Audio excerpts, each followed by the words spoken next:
If you need a little bit of help with your podcast launch, growth, or monetization strategy, head on over to my website, www.podcastingbusiness.school, and get signed up for a free podcast profit potential discovery call. During this free 20-minute discovery call session, I'm going to analyze your podcasting brand and tell you where I think you're missing on an opportunity for profits. Next, I'm going to tell you exactly what I suggest that you do as your next step. If I've got an offer that would help you accelerate the process, we can discuss working together as well. So head on over to my website, www.podcastingbusiness.school, and click on the Discovery Call button to schedule your free podcast profit potential discovery call.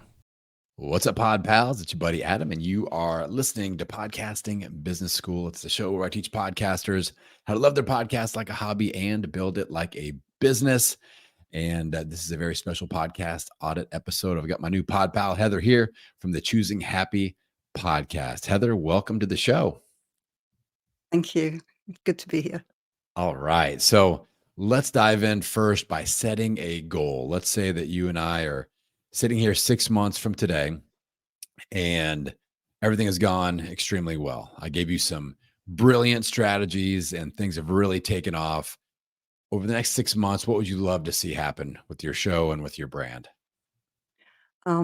Definitely take it more seriously, to have actually taken the time to rewrite things and with your help be on, have a more compelling brand, and to have grown my audience. So I'm getting something in the region of 1,000 downloads a month. That would be nice.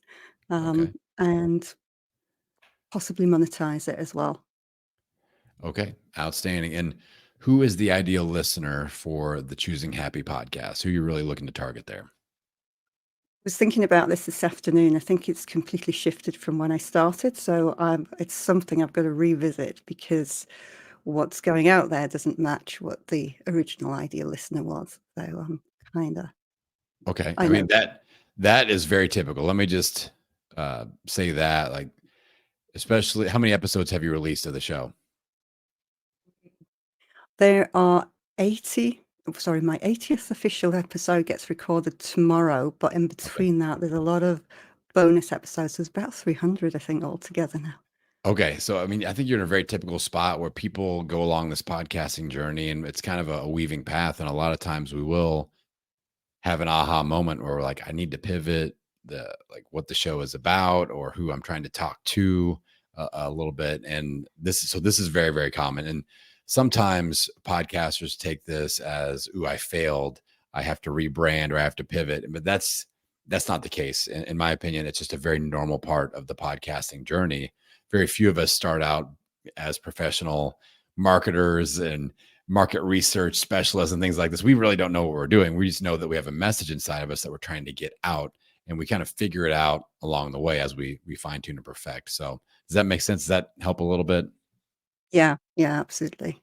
Okay. So with the direction, let's kind of compare who you've been talking to compared to who you want to talk to. Can you give me a few descriptors of the person you've been kind of hoping would be your ideal listener and where you kind of want to take that?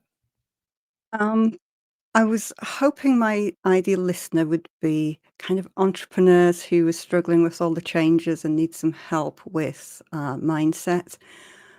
But I think I've gone really general rather than it actually being specific to entrepreneurs.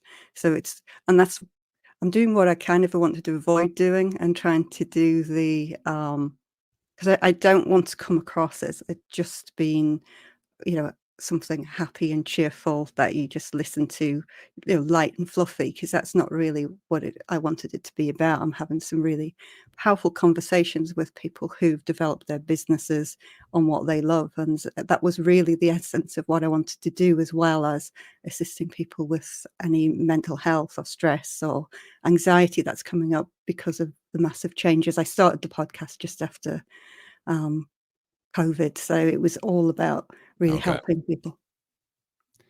Okay. So are you wanting to lean more into that entrepreneurship side of things? Is that where you're wanting to take it?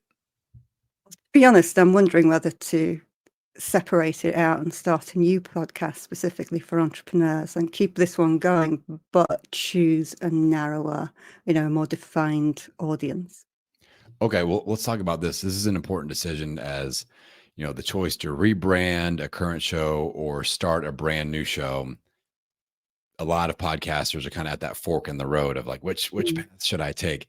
So if you feel like your current listeners, a large portion of them, or not even a large portion, like 25% or more of your current listenership would enjoy the new direction, then I wouldn't start a new show. I would just rebrand the current show.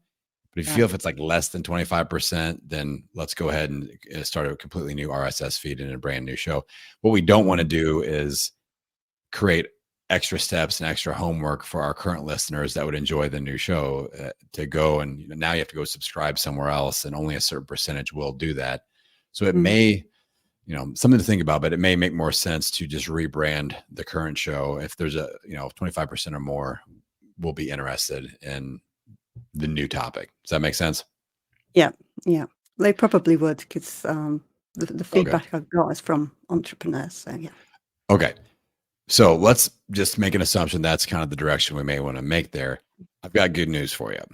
Some of the best keywords as far as organic discoverability go for podcasts apply to your niche and to your show. So some of my all-time favorite keywords to put into a name of a podcast: entrepreneurship, um, mindfulness, mindset, stress management. These are the words. Like, they work Yeah. extremely, extremely well. So I think we need to look at applying my perfect podcast name formula and go, okay, we need to check 3 boxes here. The first box we want to check is when I read the name, I want to know exactly what it's about. The second check box, when I read the name of the show, I want to know exactly who it's for.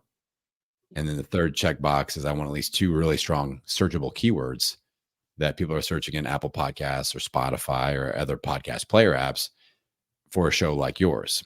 So I think one tip right off of the bat here, I would take the word "the" off of the title line of your show. You can still call it the Choosing Happy Podcast, like verbally call it that, but in the title line in your podcast host, I would take the word "the" off of there, because that the first word in the title of the show has the most search power, and the word "the" doesn't do any good for us. So we'll Okay. take that off of there. That'll help immediately. So the next question is, do we want to completely redo the title, or do we just want to add a title extension to Choosing Happy? So it could be Choosing Happy, colon, um, mindfulness and stress management tips for entrepreneurs. So now we have that. By adding that, we have 3 keywords. I know what it's about and I know who it's for. Exactly. So it could be that simple, or we just add a title extension.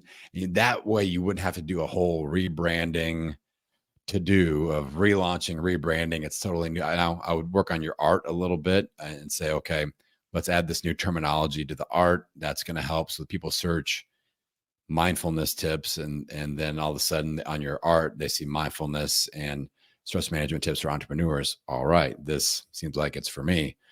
So we kind of want to be able to connect the dots there. But I think this makes a lot of sense to me. How is all this feeling for you, Heather? No, it sounds good because I did go through the your tips on renaming, and I'm kind of attached to choosing happy. And then I was watching a lot of Gary V's posts at the moment are about choosing happy. And I thought, okay, that's kind of my sign Yeah. from the universe to keep Yeah. that. Yeah. So But yeah, I would just take the off the front of the title, Choosing good to do Happy, that. colon, Yeah, mindfulness is a really good one. Mindfulness, stress management. I mean, any of those terms that you mentioned there are going to be what we really want to go after. So mindfulness and stress management tips for entrepreneurs. I like that quite a bit. How do you feel about those 2 keywords being of mindfulness and stress management? Do you feel like those are things you really want to focus in on? yeah, yeah. Funnily enough, I've inherited a stress management page on Facebook, which has got about 500 followers, so I can use that as a Yeah. So a I like brand. that quite a bit. And Yeah. honestly, that is going to be kind of a large portion of your new download growth will come from organic discoverability. Once we get those little changes made, then you want to update and use those terms in your host description of your show. So Yeah. that's going to be important. And then also in the episode titles. So I want the word mindfulness, stress management, and or entrepreneur in as many of your episodes going forward as possible. So, 3 mindfulness strategies for brand new entrepreneurs or experienced entrepreneurs or female entrepreneur or whatever, and just get that terminology ingrained in your content that you're putting out. It's Yeah. going to help a lot too. Um, and then you look at the other 2 buckets of growth. We look at effort-based marketing and we look at paid marketing strategies. So effort-based marketing, let's talk about that a little bit. When you put out a new episode, how are we telling people about it? What are we doing on social media, newsletter? Like, how are we promoting episodes right now? Mainly social media. I have a newsletter, but I've only got a small list, but it goes out each Sunday telling them past episode and then the next episode. And one of the things that I've decided to do as well is to take the transcript, because I have a website just for choosing happy, and actually turn that into a newsletter as well for subscribers to the podcast. So, and Good. what I'll do is start with back episodes and move it forward. Good. Yeah. And I like that. That's going to give your current listeners compelling reasons to keep listening. We like that. And I know you said you got a small list, but I think it's important to establish a newsletter routine, even with a small list. Like I started my newsletter, I think 4.5 years ago now, with 7 subscribers on my email list. And I've wrote a newsletter every single day for the last 4.5 years, or not every single day, every single week Yeah. for the last 4.5 years as the list has grown, because it's something for any of you listening out there that are kind of holding off, like, when should I start a newsletter? I think you should start it right from the beginning and just act as if you were talking to 1,000 people, because eventually you will be. So something to consider. But no, I like that email communication. One thing that I think, one social media platform that I think you could do really well with, since you have so much content, you've got 300 plus episodes, lots of bonus episodes. Uh, I'm doing right now. I'm really active on the Threads app. So the new version of Twitter that Instagram created, Yeah. where it's not huge, so you can actually stand out. It's a good thing. And where I'm most active on Threads, it's not in actually posting my own content or promoting my own stuff.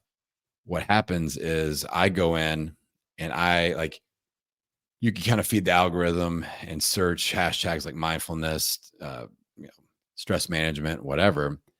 And I just want to see you dive into other people's conversations for about 15 minutes a day, a few days a week.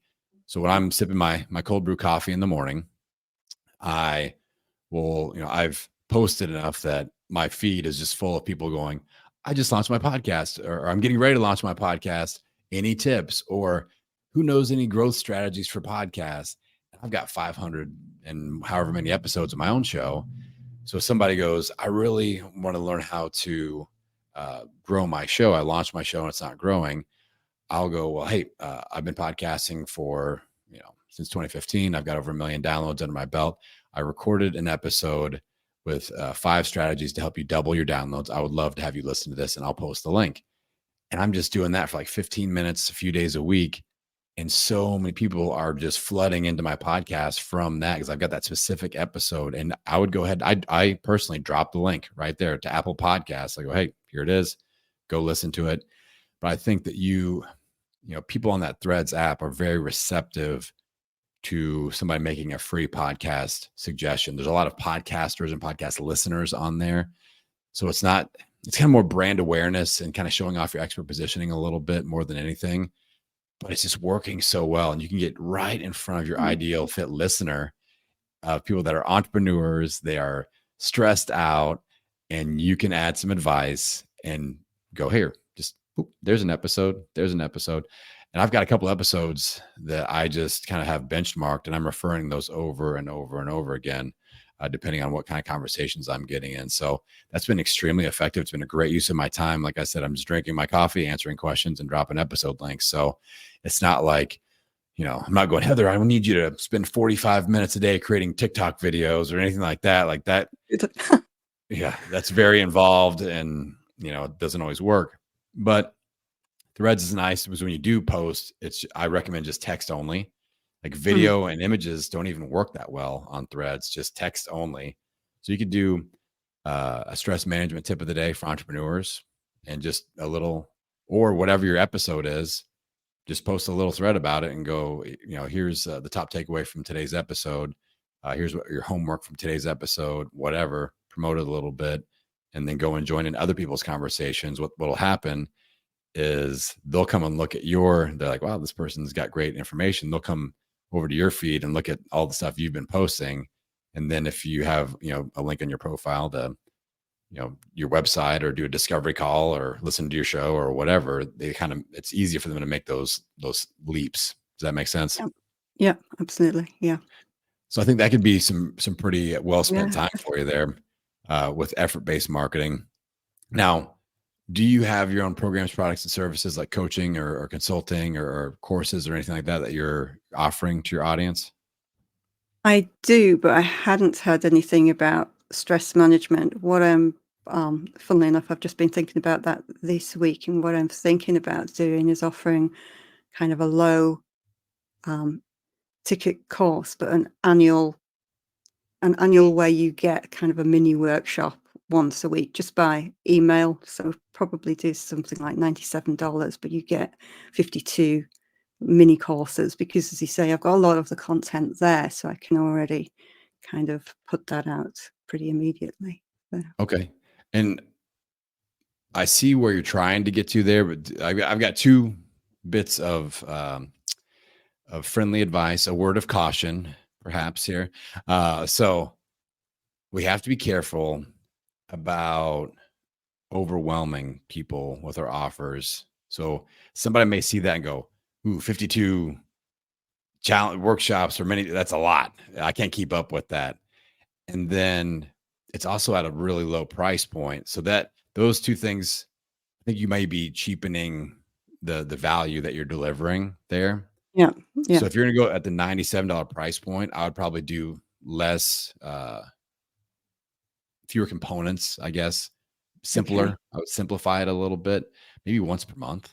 Maybe you're going to get 12 workshops, simple, just a simple thing. I would probably go that route. It's easier on you. It's lower ticket. That marries that price point, and that level of delivery fits a little bit better, because they may be going, they may put you like in the bargain bin if you're like, wow, I'm getting hundreds of things for very few dollars. So we have to be careful of that, because I know you're delivering high quality stuff. So something to think about. Now with your niche, I think you could do really well. Like, we need to get more leads. I feel like you don't have a content quality problem. We don't have an offer problem. We've got a lead issue of getting the right fit people and walking people down what I call the client conversion pathway, from free passive. That's kind of one stepping stone. That's people that listen to your show. That's a free and passive connection point. And it's really hard to leap from there to buying things. So there are two steps in between. So free passive to free active, which I'll talk about in a second, into a discovery call. I call that the discovery call bridge into a sale. So I think the key stepping stone for you is a free active step. I think you could do really well with some sort of a free workshop or challenge, where that may be a better idea even than this $97 thing, where you go, hey, once a month, I'm going to put on a free workshop but be very specific. So relationship stress management for entrepreneurs, or dealing with meditation strategies for entrepreneurs, or like very specific, kind of arrows that you would pull out of your quiver to help people in your space as a coach. And market that on your show, market it on social media, market it on Threads. This is a great opportunity to, add to your profile. That's your link, and drive people to that. That builds your email list, which you're marketing to with your newsletter. that's getting people listening to your show. And that's a nice, they get to experience Heather, not just Heather on the show passively, but Heather on Zoom doing a coaching workshop actively. And you get to kind of virtually lay your hands on them and go, hey, here's how we're going to help you out. And then convert from there. I would drive to like a discovery call or a sales conversation to look at hiring you for coaching, group coaching, consulting courses, whatever. So any thoughts on that? Yeah, definitely. My problem has been that I've had 2 or 3 different threads, so I haven't put the effort into this one. But yeah, definitely that's very, very doable.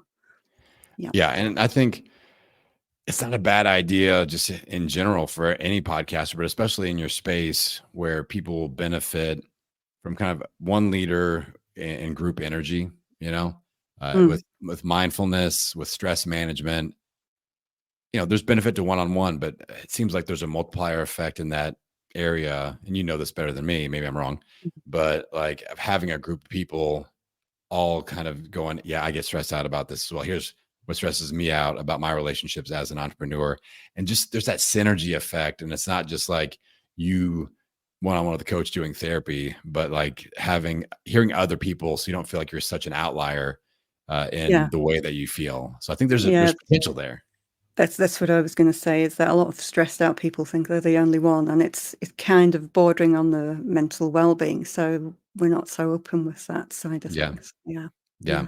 So I would lean into that and explore that idea a little bit and go, all right, what would a free monthly workshop, and you know, you don't have to give away the farm and tell every single secret that you have, but I just want people, I want you to promote it to a specific group to solve a specific pain point.